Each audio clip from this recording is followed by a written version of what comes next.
A very good morning class. Today we will be going to start a new chapter, that is the parliamentary government and the union executive. So dear class, here in this topic we will be going to discuss about that what is the meaning of parliament and what are the various houses of parliament. So class, let's study about our topic. Now, first one is let's start with an introduction part, that is the parliament. The parliament consists of the president, council of the states and the houses of the people. If we can talk about the council of states, it is called the Rajya Sabha, and houses of the people called the Lok Sabha. So, India's central legislature or union legislature is known as the parliament. So it is the highest law making body in the country. So class, if we can talk about the law that is related with the various type of rules and regulations, so parliament is having the highest authority for making the law, and it consists of the president of and two houses. Here two houses includes Rajya Sabha and a Lok Sabha. So class, these are the two houses of parliament, that is the Rajya Sabha and the Lok Sabha.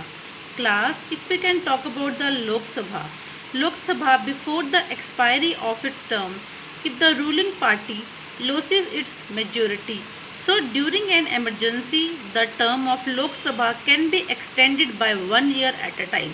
Now, if we can talk about Rajya Sabha, it is a permanent house and it cannot be dissolved.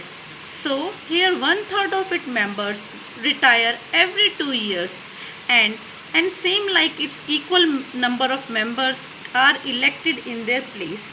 So this is all about our Rajya Sabha and the Lok Sabha.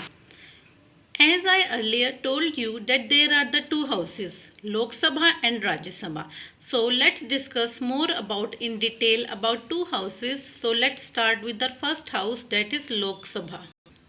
So class, the Lok Sabha or the lower house consists of a representatives directly elected by the people on the basis of universal adult franchise, even though it is called the lower house. So the Lok Sabha is the lower house of the parliament. At present, it cannot have up to 545 members.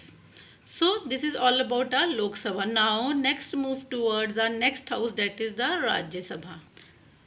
Class, this is our second house, that is called the Rajya Sabha. So the members of Rajya Sabha try to reflect the interest of the states they represent in the parliament. The maximum membership of the Rajya Sabha is about 250. So out of from 250, 12 members are nominated by the president from among the different personalities in the field of science, art, social service, etc.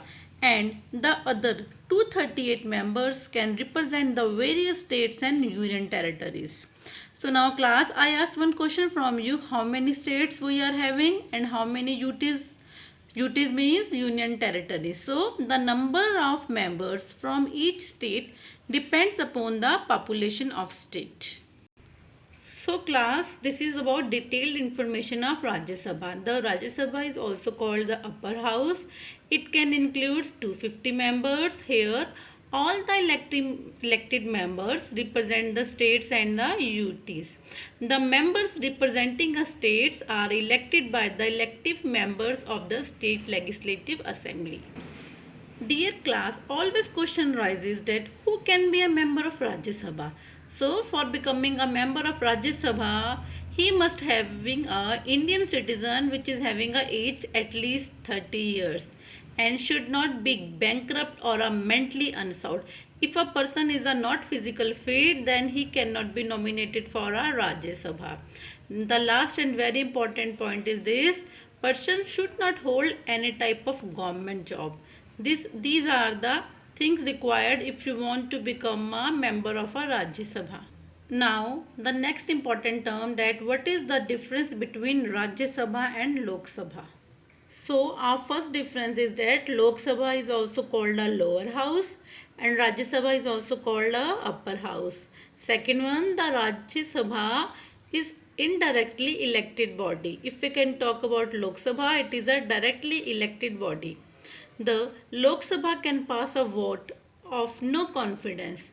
And if we can talk about the Rajya Sabha cannot be passed any type of a vote.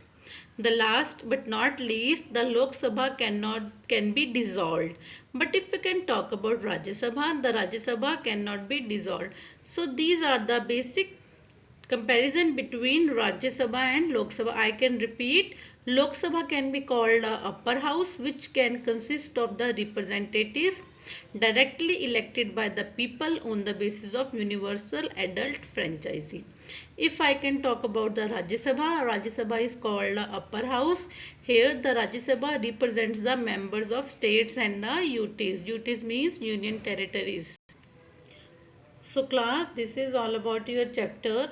So to qualify for the election of President of India, a person must be having a citizen of India.